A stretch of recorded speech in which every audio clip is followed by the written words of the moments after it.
ICC champions trophy की इफ्तिताही तकरीब आज लाहौर में होगी। रंगारंग प्रोग्राम शाही कला के हजूरी बाग में होगा। पीसीबी और आईसीसी के अहम ओहदेदार शरीक होंगे। आतिफ असलम चैंपियंस ट्रॉफी का ऑफिशियल तराना गाएंगे। क्रिकेट लेजेंड्स की पैनल डिस्कशन भी होगी। नेशनल स्टेडियम कराची में इफ्तिताही तकरीब बुध को होगी। F-16 और JF-17 थंडर भी लहू गरमाएंगे।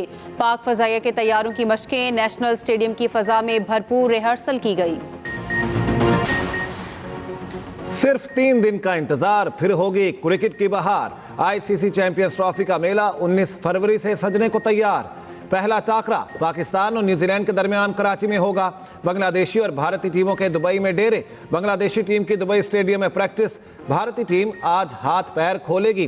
बांग्लादेश और भारत का पहला मैच 20 फरवरी को होगा। बांग्लादेशी टीम कल अपना प्रैक्टिस मैच पाकिस्तान शाहीन्स के खिलाफ खेलेगी।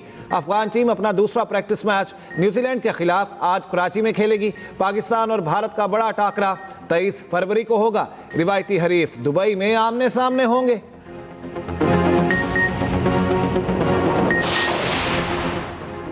गिलगित बल्तिस्तान में अमन अमान की सूरत हाल खराब करने की साजिश नाकाम बना दी। अमन अमान की सूरत हाल मामूल पर है। वज़ीर आला गिलगित बल्तिस्तान गुलबर खान की न्यूज़ कॉन्फ्रेंस। कहा टैक्स वसूल का तकरीबन 80% हदफ हासिल कर लिया।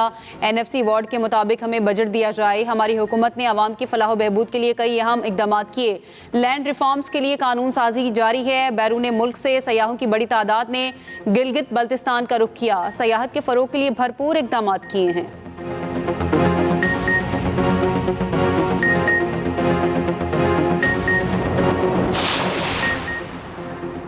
मुल्क में अमन के लिए अफगानिस्तान से फौरी मुज़ाकरात पर इत्तेफाक। कौमी सतह पर ग्रैंड जिरगा बुलाने का मुतालिबा।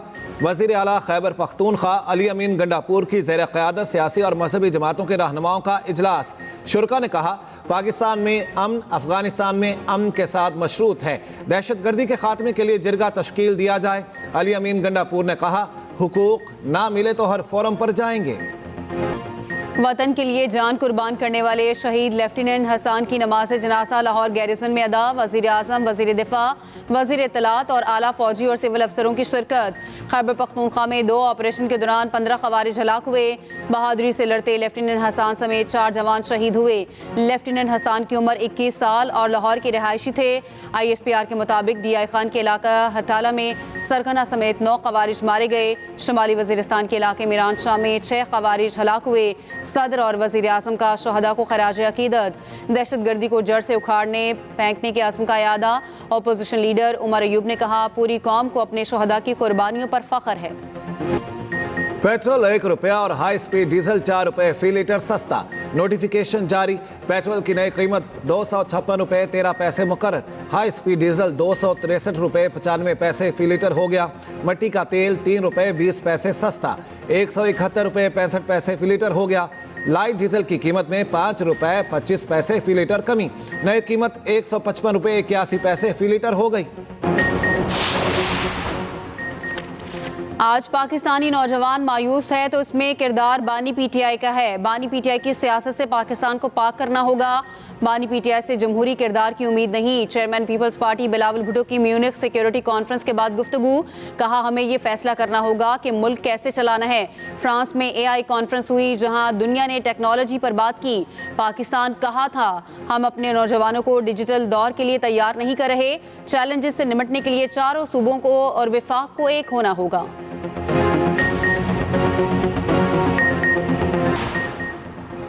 26वीं तरमीम के दिन गायब क्यों रहे। PTI का गायब अरकान को पार्टी से निकालने का फैसला। ज़राए के मुताबिक बानी PTI ने पार्टी की सीनियर क़यादत को पैगाम भिजवा दिया। ज़ैन कुरैशी के अलावा गायब रहने वाले अरकान असम्बली को निकाला जाए। नोटिफिकेशन जारी करने की भी हिदायत।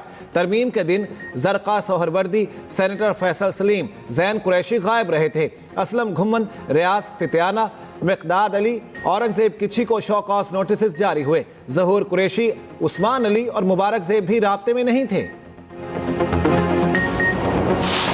हम सियासी इख्तिलाफ पे ज़रूर बिलीव करते हैं, सियासी दुश्मनी भी बिलीव नहीं करते। हम इख्तिलाफात को दुश्मनी में नहीं बदलते। हम कहते हैं इख्तिलाफात को नफरतों में ना बदलो। पाकिस्तान तहरीक इंसाफ पुरअमन तरीके एहतजाज पे बिलीव करती है। हमने जब जब कॉल दी है रैली के लिए, जलसे के लिए और एहतजाज के लिए, तो हमेशा से पुरअमन रहा है। पाकिस्तान तहरीक इंसाफ हर उस स्टेटमेंट की मजम्मत करती है जिसमें यह कहा जाए कि हम घर जलाएंगे चाहे वो जिसके भी हो।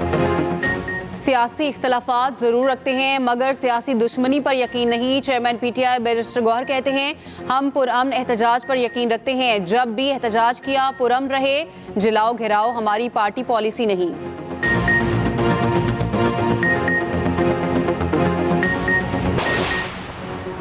पंजाब पाकिस्तान का ज़रूरी पावर हाउस बन गया। जदीद ज़राअत में पंजाब के किसानों का कायदाना किरदार काबिल तहसीन है। आर्मी चीफ का चोलिस्तान में ग्रीन पाकिस्तान मंसूबे की इफ्तिताही तकरीब से खिताब। जनरल आसिम मुनीर ने कहा फौज मुल्क की मुआशी तरक्की के अमल में भरपूर हिमायत जारी रखेगी। वज़ीर आला पंजाब मरियम नवाज ने कहा मंसूबा पंजाब के किसानों की तरक्की के एक नए सफ़र का आगाज़ है। इंटरनेशनल फाइनेंस कॉरपोरेशन का पाकिस्तान में 10 साल तक सालाना $2 अरब सरमायाकारी का ऐलान। कर्ज के बजाय शराकतदारी तरजीह। अक्टूबर तक कुछ मंसूबों में पेशरफ्त मुतवक्के। MD IFC मुख्तार का कहना है पाकिस्तान इंफ्रास्ट्रक्चर के शोबों में बड़े पैमाने पर फाइनेंसिंग कबूल करने के लिए तैयार है। पाकिस्तान को एयरपोर्ट्स, तवानाई, बंदरगाहों, ज़राअत समेत मुख्तलिफ शोबों में तरक्की की ज़रूरत है। पाकिस्तान के लिए सालाना $2 अरब सरमायाकारी बहुत ज़्यादा नहीं। पाकिस्तान IMF से नया प्रोग्राम लेने के लिए तैयार। $1.5 अरब के प्रोग्राम के लिए रवा माह मुज़ाकरात होंगे। नया कर्ज प्रोग्राम मौसमियाती तब्दीलियों के नुकसानात के तदारुक के लिए होगा। वफ्द 24 फरवरी से पाकिस्तान का दौरा करेगा। $1.5 अरब के नए रियायती कर्ज के लिए बातचीत होगी।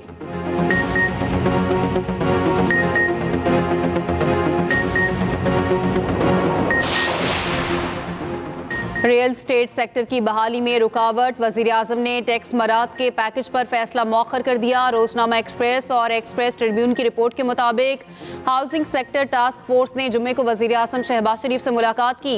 मुलाकात में प्रॉपर्टी ट्रांजैक्शन टैक्स में कमी और फेडरल एक्साइज ड्यूटी खत्म करने की सिफारिशात शेयर की गई। चेयरमैन FBR की तरफ से 3% फेडरल एक्साइज ड्यूटी खत्म करने की तजवीज़ की हिमायत। सब्सिडी देने और ज़राए आमदन जाहिर करने पर मुआफ़ी के मामलात पर फैसला ना हो सका। पहली बार घर, दुकान या ऑफिस खरीदने वालों को 5 करोड़ रुपए तक एमनेस्टी देने की तजवीज़ भी मुस्तरद। वज़ीर आज़म ने वज़ीर इक़्तिसादी उमूर अहद चीमा को पैकेज ठीक करने और IMF को ऑन बोर्ड लेने का काम सौंप दिया।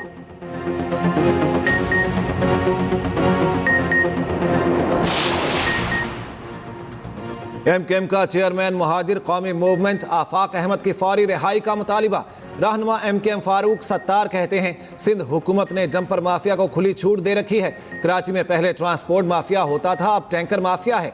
वज़ीर आला सिंध ने टैंकर माफिया के खिलाफ एक बयान नहीं दिया। हुकूमत 61 सालों से हुक्मरानी की आड़ में करप्शन कर रही है। सूबे में कहीं आइन और कानून की हुक्मरानी नहीं। आवाम को रिलीफ ना दिया गया तो सड़कों पर 85 जैसी सूरत हाल ना पैदा हो जाए। चीनी सरमायाकारों के वफ्द की सीनियर वजीर सिंध शर्जील इनाम मेमन से मुलाकात। सिंध में EV गाड़ियों में सरमायाकारी पर तबादला ख्याल।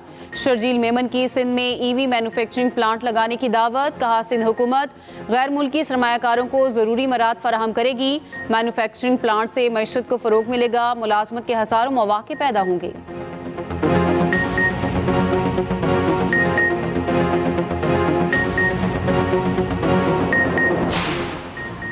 तमाम यरगमालियों को एक साथ रिहा करने की डेडलाइन गुजर गई। हमास को क्या जवाब देना है? ट्रंप ने गेंद इसराइल के कोर्ट में डाल दी। कहा हमास ने सिर्फ 3 यरगमाली रिहा किए। यरगमाली ठीक हालत में हैं। डेडलाइन से मुतालिक फैसला इसराइल को करना है।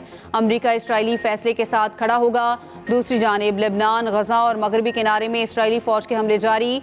जनूबी लेबनान में भी बमबारी से 3 अफराद शहीद, 5 जख्मी। लंदन में ट्रंप के खिलाफ हजारों अफराद का एहतजाज। गजा से फलस्तीनियों की बेदखली का मंसूबा मुस्तरद।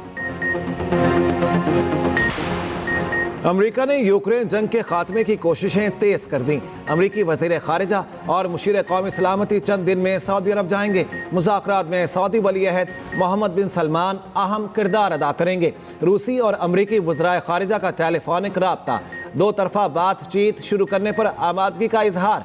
अमरीकी एलची का कहना है जंग ख़त्म करनी है तो यूरोप को साइडलाइन करना होगा। मैं चाहता हूं आप अपना मुंह बंद रखें। एलॉन मस्क के 4 साला बेटे ने ट्रंप को शट अप कॉल दे दी। 11 फरवरी को ओवल ऑफिस में ट्रंप और एलॉन मस्क की मीडिया टॉक के दौरान एलॉन मस्क का 4 साला बेटा भी मौजूद था, जिसने अपनी हरकतों से सबकी तवज्जो समेट ली। एलॉन मस्क को प्रेस कॉन्फ्रेंस में अपने बेटे को लाने पर शदीद तनकीद का सामना करना पड़ा। दूसरी जानिब एलॉन मस्क के व्हाइट हाउस में बढ़ते इख्तियारात की खबरों पर ट्रंप ने मीडिया को निशाने पर रख लिया। कहते हैं अमेरिका सब समझते हैं मीडिया मुबैना तौर पर क्या कर रहा है।